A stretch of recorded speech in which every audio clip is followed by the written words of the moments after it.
Good afternoon, everyone. Afternoon. On January 6, 2021, a violent mob incited by Donald Trump viciously attacked the Capitol as part of an effort to overturn the results of the 2020 presidential election and halt the peaceful transfer of power for the first time in American history. The mob brutally attacked and beat police officers, seriously injuring more than 140 brave men and women of law enforcement.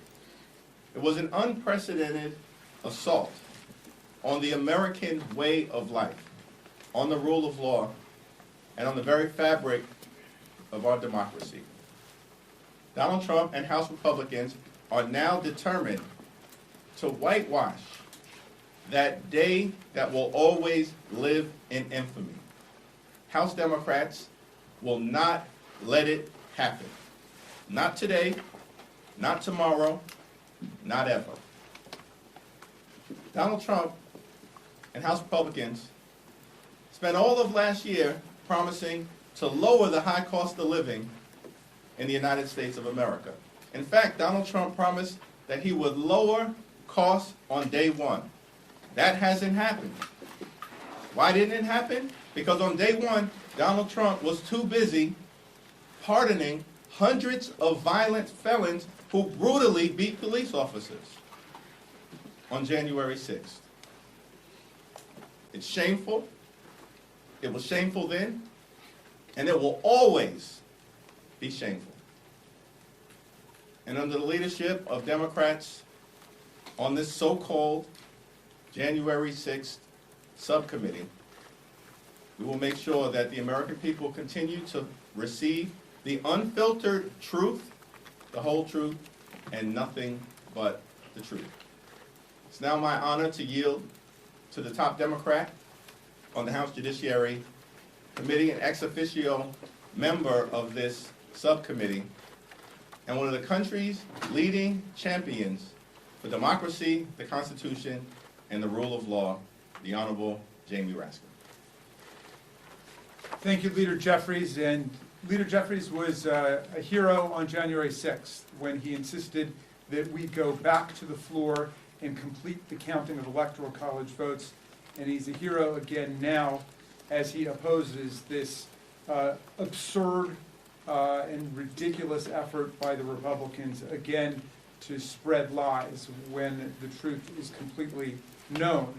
It would be a lot better if they were proposing that we get together on a bipartisan basis to actually make some progress for America. For example, we could start by trying to restore 17 million people to Medicaid coverage who are about to be cut off because of their actions. But the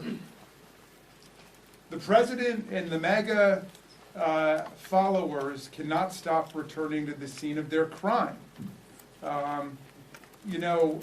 They already attempted a rewrite in the House Administration Committee in the last Congress when Mr. Loudermilk led an attempted Orwellian rewrite of what took place on January 6th, 2021. The fact of the matter is they have not laid a glove on a single fact that was presented in the report of the bipartisan select committee on January 6th. All of their bizarre counter theories about Antifa and about the FBI have been completely and thoroughly debunked. They have gotten nowhere, and yet they insist once again on returning to the scene of the crime.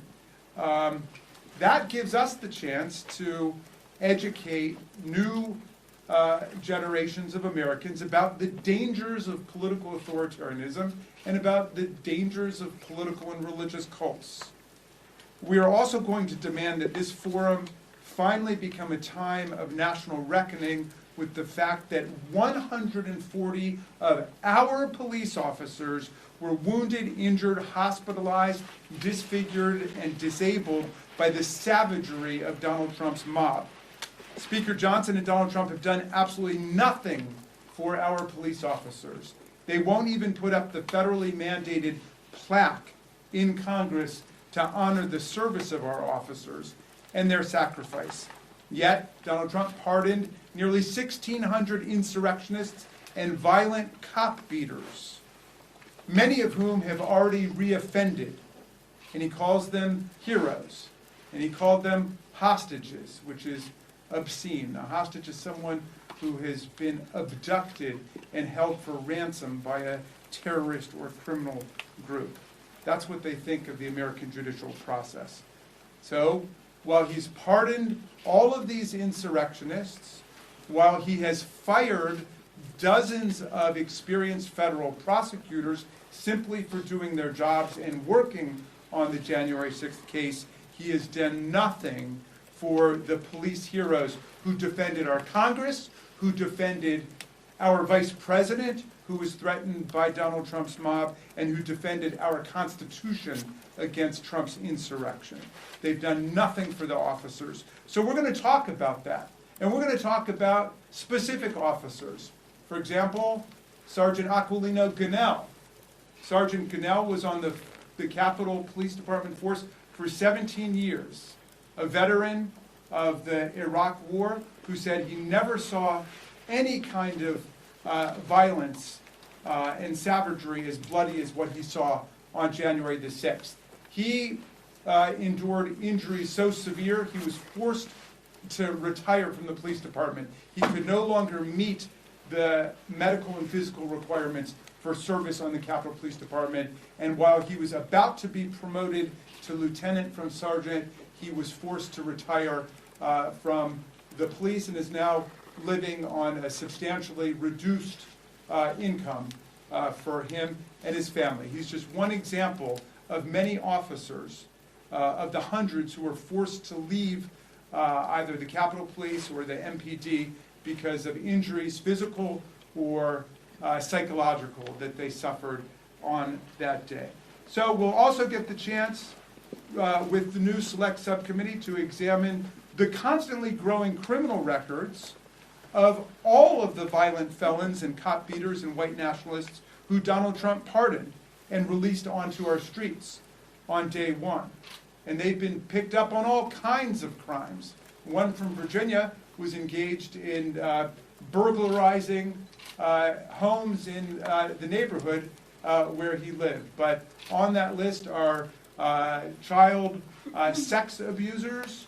There are people who've been involved in other kinds of violent crimes and robbery. And so we're going to trace all of the people who Donald Trump decided to pardon and release back into the streets. Again, we would much prefer to be working on something positive, forward-looking, but they want to look back, and so we say, fine, this will be a chance to educate America about what exactly they did to us in their effort to overthrow a presidential election which Donald Trump lost by 7 million votes, 306 to 232 in the Electoral College. All of his claims of fraud were debunked and repudiated by more than 60 federal and state court judgments, including from 7 or 8 judges that he himself named to the bench. I turn it back over to you, Mr. Jeffries. Thank you, Jamie. Throughout his time in Congress, Eric Swalwell, who's both a friend and a classmate, has been a champion for the rule of law, a champion of accountability, champion of free and fair elections, and a champion of the American way of life. Eric Swalwell is the son of a police officer, comes from a law enforcement family, has a distinguished track record as a prosecutor. Eric Swalwell knows what it means to actually advocate for law and order. And Eric Swalwell knows what lawlessness and disorder looks like. And he's never hesitated in calling out the lawlessness and disorder of the Trump administration, of Donald Trump, of extreme MAGA Republican sycophants, and on that violent mob that we saw that fateful day on January 6th. It's my honor to designate Congressman Eric Swalwell as the ranking member, the lead Democrat on this subcommittee, and the House Democratic Caucus will be in good hands with Congressman Swalwell with Representative Jasmine Crockett and Representative Jared Moskowitz, all with the steady hand of Ranking Member Jamie Raskin. I yield now to my good friend, the Congressman from the great state of California, Eric Swalwell. Thank you, Leader Jeffries and Ranking Member Raskin, for your confidence in me and the team, and also for making sure that we never forget the heroism of the officers on January 6th and what they represented as we were seeking to count the electoral votes that day. Since the Civil War, what are the three most important dates in American history? December 7, 1941, September 11, and January 6. The last two, I didn't even have to give you the years because they are seared into our memories. And because we saw them with our own eyes. But now, Donald Trump has pardoned all the insurrectionists, telling the country whatever crime they commit, even if you kill somebody and it's in his name, you walk. Donald Trump has made villains of the cops who tried to stop them, even those cops who died. He's gone after those who have investigated him or helped impeach him over January 6th, and he's even forced the Smithsonian to whitewash and take his name off the January 6th impeachment exhibit. You know, my father was a cop. I have two brothers who are cops, and I was a prosecutor. But you do not need a family legacy of law enforcement to know that January 6th was the worst of wrongs. That in this country, we don't choose criminals over cops. Donald Trump is trying to do with January 6th what many fringe groups have done with September 11th, telling us it wasn't planes that flew into the buildings, but holograms or missiles, or that it was an inside job. And here's why we didn't buy the 9/11 crazy talk then or the January 6th lies now. Because we saw them with our own eyes. No matter your political party, our job now is to make sure that we, the people, always keep those eyes open. That we not accept falsehoods, even from our friends. And that we always choose the truth over Trump. Happy to yield now to one of the members of our team, gentlelady from Texas, Jasmine Crockett.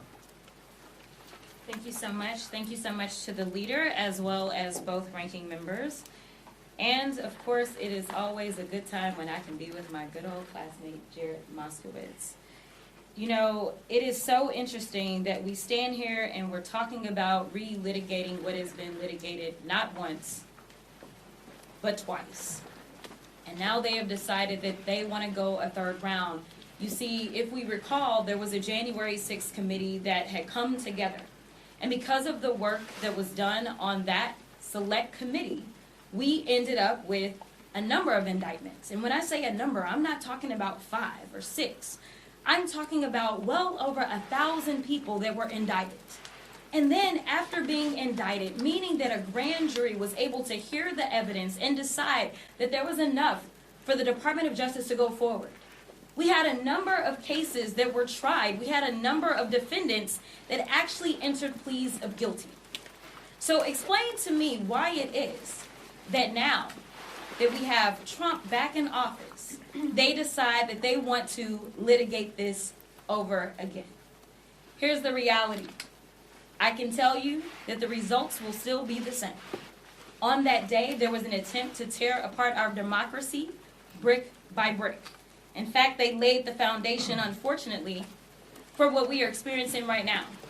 Because if those in power had done what they should have done, which was to go through with an impeachment conviction, none of us would be enduring what we are enduring now. But again, why now do we want to do this? I personally believe that this is about distractions and division. You see, the president doesn't want you to focus on things such as his involvement with the Epstein files. You see, the president doesn't want you to focus on things that he promised on the campaign trail, such as to lower costs for the American people. The president doesn't want you to focus on his failed Secretary of HHS, and the fact that we know almost 100 children thus far have died from something like measles. He doesn't want you to focus on the things that truly matter to the American people that are trying to survive now. Instead, again, he wants to divide and distract. So let me be clear. We are not going to allow them to whitewash this. In fact, the leader was very thoughtful when he decided to put together this team. All of us know a little something about the law because we've all practiced law. And we are going to make sure that the American people get the truth, no matter how many lies they put out there. On January 6th, Donald Trump not only incited the attack, he doubled down by pardoning those violent insurrectionists. And when did he do that? On his very first day in office. It sends a dangerous message that violence against our democracy is rewarded, not punished. No one, no matter how powerful, is above the law. On this subcommittee, we will follow the facts. We will expose the lies, and we will continue to hold accountable those that try to overthrow the will of the people, including the president. This is not about Democrats versus Republicans. This is about defending the Constitution we all swore an oath to uphold. The American people deserve honesty, accountability, and leaders who will protect democracy, not tear it down. I am committed to making sure that the American people know the truth about January 6th and remember all those responsible for the defilement of the Capitol. And with that, I will turn it over to Jared Moskowitz. Thank you, Jasmine. First of all, Leader Jeffries, thank you for the honor to serve with my colleagues under Ranking Member Eric Swalwell and continuing to serve with Ranking Member Jamie Raskin. You know, for the group that has brought back the measles and is working really hard to bring back polio, it would only make sense that now they want to bring back the January 6th committee. But I give them credit for their consistency. They're talking a lot about DC crime, and so I applaud them that they're going to remind the American people with overwhelming video and imagery and pictures and testimony of the largest crime perpetrated on the Capitol since the British. And we will go through this again. We will remind people of the police brutality. We will remind people of the burglary and the vandalism of the Capitol. We will go through each and every single crime that was committed on that day, since the Republicans are talking about crime. And so, you know, listen, this is going to be an absolute waste of taxpayer money and taxpayer time. And so, look, Speaker I'm getting ahead of myself. Speaker Jeffries, look at that. Speaker Johnson, if you're watching, in the spirit of bipartisanship, I think you really should consider putting James Comer in charge of this committee so that he can continue with his service of committees that have wasted countless dollars and time of the American people. And look, we would much rather be doing other stuff. We'd much rather be talking about how we're going to give people health care. We would much rather talk about how we're going to work together to make things more affordable. We would much rather do that. That's what the American people want us to do. But that's not what is going on in this Congress, right? Again, we're in the least productive Congress, only beating the last Congress, which was the least productive Congress. And so, look, as someone who celebrates Hanukkah, Christmas is coming early. We will deal with it. Thank you. Thank you, Jasmine. Thank you, Jared. Questions? Leader Jeffries, I was here that day, and it was unforgettable. And we know that 800 Metropolitan police officers responded to the scene and helped save our lives. Are they also honored on that plaque? Yes, the plaque honors the law enforcement personnel who were there saving lives at the Capitol at great sacrifice to themselves. And of course, that effort was led by the Capitol Police Department and the Metropolitan Police Department, as well as law enforcement officers from other federal agencies, all of whom we will continue to lift up. 50 officers from Montgomery County, right? Yes. And as the distinguished gentleman from the great state of Maryland said, 50 officers from Montgomery County, Maryland, the county that is so ably represented by Jamie Raskin. All of them heroes, all of them who responded to what was one of the saddest, most violent days in American history. Thank you, Jeffrey. You picked your team, but Speaker Johnson does have the ultimate veto power if he would chooses to use it. Have you talked to him about whether or not he's going to approve this? We let him know our choices for this subcommittee, and there's zero precedent for anyone from the other party determining who is going to sit on a subcommittee, if in fact they want to take that subcommittee seriously. Question on the other major pressing piece of business, the government shutdown. What is the Democrats' ask in that? There's been some talk about the Obamacare expiring expanded premiums. Is that part of the conversation? What are you guys talking about attaching to a seal? We're going to focus on topic questions, but I will briefly just answer that, and we'll have more to say throughout the balance of the week. Democrats are prepared to work together to enact a bipartisan spending agreement that meets the needs of the American people, improves their quality of life,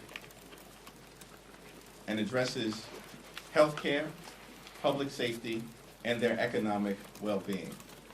We will not support a partisan spending bill that continues to rip away health care from the American people, period, full stop. Anything else? Thank you, Leader. Congressman Swalwell just compared Pearl Harbor to January 6th. Do you agree? I think what Congressman Swalwell said is that there are certain days that will forever live in infamy in terms of the shock to the conscience of the American people. And obviously, the attack on Pearl Harbor is a day that will forever live in infamy for all time. And we're thankful to the greatest generation that stepped up to win that war against the evils of fascism and Nazi Germany. September 11th is also a day that obviously is one that everyone remembers because we witnessed it. And I think Congressman Swalwell was very clear, so let's not try to misinterpret anything that he said, that what happened on January 6th unfolded in front of everyone. We all saw it with our own eyes, and many of us lived through it. And it could not be whitewashed by Donald Trump, extreme MAGA Republicans, and their propaganda efforts. Leader Jeffries, Democrats right now are being pounded by Republicans about cities within your states, New York City, Baltimore, Los Angeles, about situations that are happening right now, whereas you're talking about a situation that happened 4 years ago where an unarmed protester was shot and killed by a Capitol Hill police officer with his own record. What outlet are you from? The Washington Times. So I'm curious here, hold on a second, why is it that Democrats don't want to hold that particular Capitol Hill police officer with any sort of accountability, yet as far as the cities in which the states that you're from, you don't want to deal with the crime that's actually going on in your own states. And Mr. Raskin, you're laughing. Is there a question there? But Mr. Raskin, you're laughing, but a woman was just killed in your state, and you don't want to address that either. Yeah, I'm not going to address the ad hominem foolishness that was just articulated. But what I will say very clearly is that we have, as Democrats, been very clear that we're going to support local law enforcement, which includes law enforcement on January 6th, the NYPD, the Chicago Police Department, the Metropolitan Police Department, and do what is necessary to help them do their jobs, as opposed to doing what Republicans have done, which is to defund the police and rip away grant funding for local law enforcement. That's the here and now. And Republicans don't want to talk about that. We're not the ones that brought back the January 6th issue. Republicans to their own peril, have brought back the January 6th issue, and it's not going to work out well for them, which is why that question has nothing to do with the issue of what Republicans have now brought us here to talk about. And could I add one thing? That question is typical of the anti-police officer propaganda that fuels this whole revisionist attack on the January 6th report. Again, that report has not been contradicted in any way by anyone, and if someone believes it has been, please volunteer it. But what the questioner doesn't seem to understand is the Capitol Police did an investigation and found there was obviously no crime committed by that officer, and that officer did his job in protecting members of the United States Congress, protecting the Vice President of the United States against a rampaging mob which was yelling, "Hang Mike Pence, hang Mike But wasn't Pence." his record- The Department of Justice wasn't is his record perfectly ever aware released? of the fraudulent allegations that the gentle lady just made, and the Department of Justice has never brought any charges against that police officer. So stop defaming that police officer who did nothing but his job in defense of the Capitol Well, of the wasn't United his record States. ever released, Mr. Raskin? The only other thing that I just wanted to add is that I am tired of us continuing to push a lack of civics in this country. When we were elected to serve in the U.S. House, our main job isn't to do local policing. We have local police, and that is their responsibility. We also have local prosecutors, and that is their responsibility. But when there is an attack on the Capitol, that is a federal issue. And so we need to stop conflating what federal law enforcement should be doing, what local law enforcement should be doing, and who should be doing what. And I also want to point out that it is so rich that the Republicans believe in small government, and this is the biggest government that I've ever seen, because they have decided that now they are going to somehow be the local police that is going to solve local crime as the federal level. That is not what we're supposed to do, especially on our level. What we do is we write federal laws. That is our job, and that is the lane that we're going to stay in. And the only reason we're talking about January 6th is because the Republicans are the ones bringing this, not us. Next question.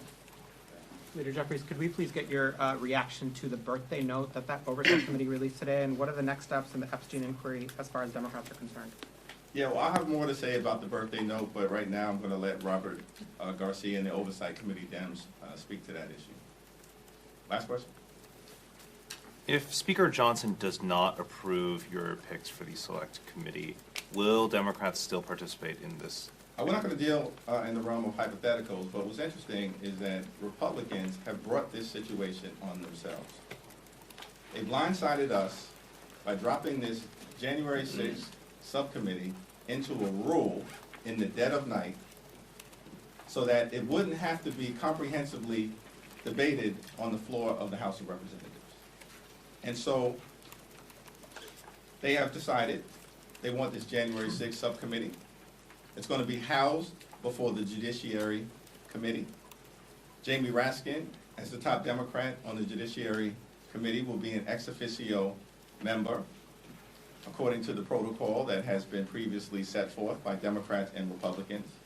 Eric Swalwell is the top Democrat on that committee, a member of the Judiciary Committee. Jasmine Crockett, a member of the Judiciary Committee. And Jared Moskowitz, a member of the Judiciary Committee. And Republicans will regret that they've decided to go down this road. Thank you very much.